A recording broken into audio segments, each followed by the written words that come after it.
Hi, I'm Kevin Hill, and today we're going to do another fun painting. So let's get started. We'll start off today with our 2-inch brush, some white, blue, and the tiniest speck of yellow. And we're going to come up here to the sky and drop in a beautiful, beautiful soft blue background. Now the reason I put that yellow in there, it is kind of strange, but I wanted, you notice it really doesn't change the color much, but I wanted the tiniest hint of a soft turquoise. It's really very little. The only way you would see it is if you put regular blue up here. Otherwise it's hard to tell. There. With a very soft gray on the 1-inch brush, I'm going to paint in some shadow to the clouds up here. Maybe we want, a big cloud right here somewhere. There. Very, very, very soft pale shadow today. Maybe we'll have a big mountain over here so we're not concerned about that area. Next I'll load up a Filbert brush with some black, blue, maybe a touch of brown and red. And wipe it off on a paper towel so you don't get too much paint on there. And maybe up here we're going to kind of focus on a little cloud, a dark cloud. Floats right here. All right, so maybe you want a little more blue into that color. I'm gonna put a little more blue in it and see. Okay, you see the color difference? I like that even better. Great.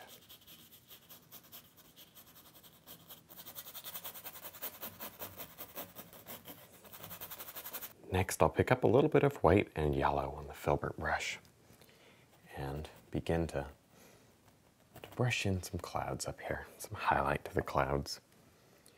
In our painting today, I feel like the sunlight's coming in from this side. Maybe it's even coming in from behind the cloud, who knows?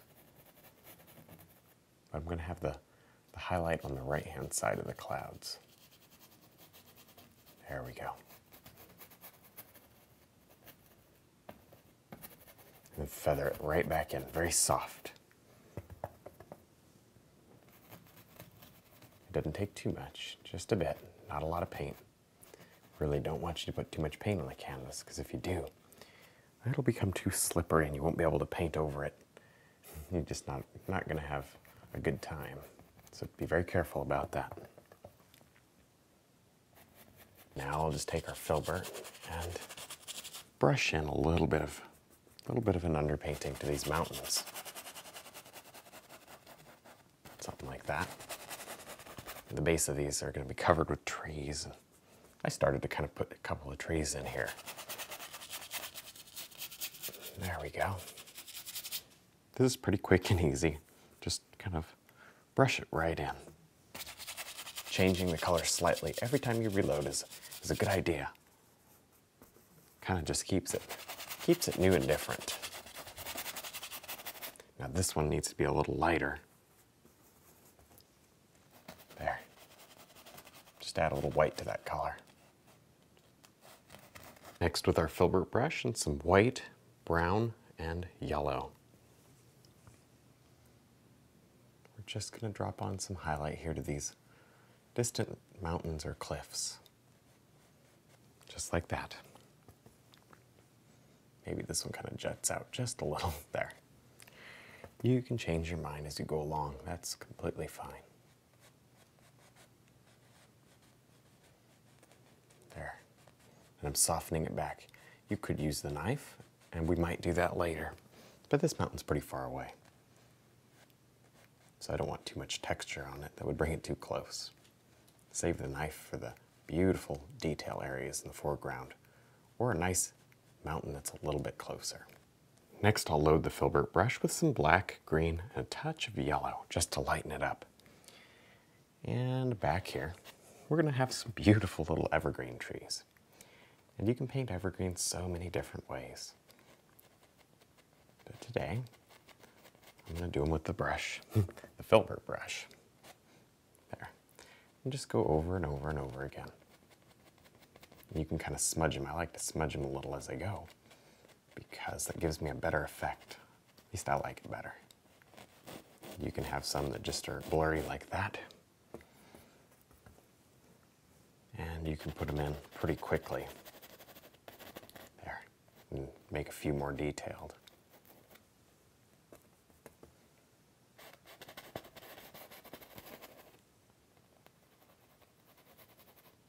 Now with our Filbert brush and some black, green, and blue, let's go ahead and work on some nice large evergreen trees right here. And as you can see, we have a quick basic sketch on the canvas. It's just to kind of show me where we're going. There. Maybe we want these trees really pretty tall. There, we're getting close to the foreground now. This is going to be a nice little, maybe a river. We'll see. We may change this slightly, but I like the idea of having maybe a larger section here that's like a pool of water. I don't know. We'll see if it looks good or not. We can change it later.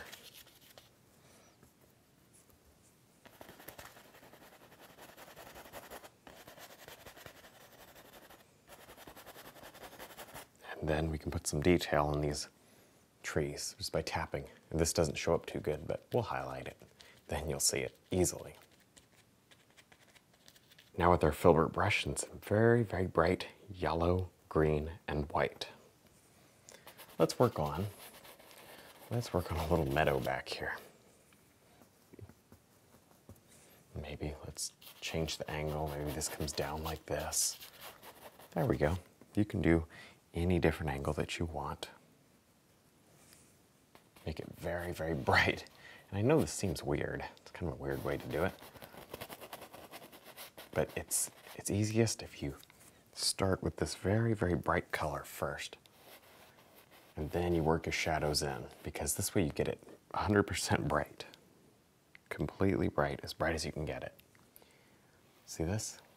Because there's no paint at all underneath to change the color. So what you put on is what you get, and that's nice. Then you can go back and add shadows. And fill in right here. There. Maybe set that brush down, pick up a fan brush, tap through a little bit of green, yellow. There. And start adding in the shadows. Next, with our 3/4 inch brush and some yellow, green, some black and brown, I'm gonna use this to paint in some evergreen trees. And I know that sounds a little odd, but I really want this evergreen here in particular to be almost like one of the features to the painting. So I'm going to try using 3/4 inch brush on it. Why not? Just a trying a different technique. That's all. There. And I'm doing kind of this brown color because I want the top of this tree to be a little bit dry. All right, now as we go down, if you want it to turn into a little bit more green, just add a little more dark black, a little more green, yellow to the brush. It can turn a little bit more alive down here at the bottom, not so dry. It just gives it a little more interest because it is the feature of the painting, or one of them. There. Nice and dark down here. Really spread that paint around. But the 3/4 inch brush, the reason I wanted to use it is because I can take the end and I can get these very, very subtle little details like this. Next, I'll load up the 1 inch brush with a nice big amount of brown, touchy yellow, and some red. And I'm going to really cover this water area pretty well. Now today, we're going to do water that is very, very, very thin. There's not much of it. So what we're seeing here is all the rock underneath. I'm just painting this in first, and we will have white and blue ripples on top. That's what's going to make it look like water. So it's just kind of a different technique to paint a different style of water. You know, a water that's not so deep. There we go. Go all the way up to the edge of the painting there, to the edge of the plants, the edge of the land. There we go. just brush it right on. Cover up the entire canvas. Now let's work on highlighting these trees here. So I got the Filbert brush in a very dark green. The way I made this dark green is really just blue, yellow, and black. There. Just tap it right on. I don't want anything so shiny that it stands out too much. That's why I wouldn't go with the bright green. There. Leave a lot of dark and just work quickly and randomly there so that you get all sorts of beautiful effects. Okay. And then maybe let's start working on this tree. This one's going to be very bright, but let's start with a nice darker base color, a base highlight. That way we have many things going on in the tree. You know how we like to do that. We have a middle tone and a shadow and a very bright highlight. And sometimes another color is somewhere in there. So a couple of middle tones. There. A lot of great shapes to these limbs, but I want to leave a lot of the trunk showing too. Maybe this comes all the way out like that. There. A lot of fun. Up there, tell you what, let's change colors. Let's change and put a little bit of dry leaves up here. There. Now with our little 3/4 inch flat brush, I'm going to drop in some great ripples on the water. Now this probably looks more like a path right now because it's so shallow. So this is what's going to bring it to life. And as it hits the rocks, it's going to splash. So maybe like right here, there's a splash. And then it comes around the rock. Be careful. Don't want to have muddy water. So try to keep your brush pretty clean as you do this. Wipe it off quite a lot. Next, with our liner brush, I'm going to drop in a lot of little blades of grass here. Now, I did not thin this paint down too much. Put a little bit of thinner in it, but not much. Because if I have a lot, then I would get very, very long limbs. Grass, not limbs. I get long grass. And that's not what I want right in this little area. I want short, tiny grass. There. I have a little more control with a slightly thicker paint, but it doesn't flow off the brush as much. So it's kind of a trade-off. But you can do whatever you need to make your painting the way you want it. There. We may put some more details on here in just a minute. The last thing we're going to do here is just drop on a few beautiful mountain flowers. There. These are just so fun, and they add a great little final detailed touch. Very beautiful. They make the whole painting come alive to have little wildflowers.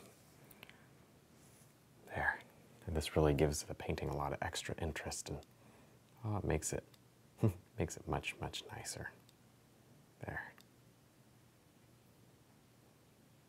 All right, well, I think we're done. I had a lot of fun. I hope you did too. Don't forget to check out my website, my DVDs, and also my brush line. And thanks for watching.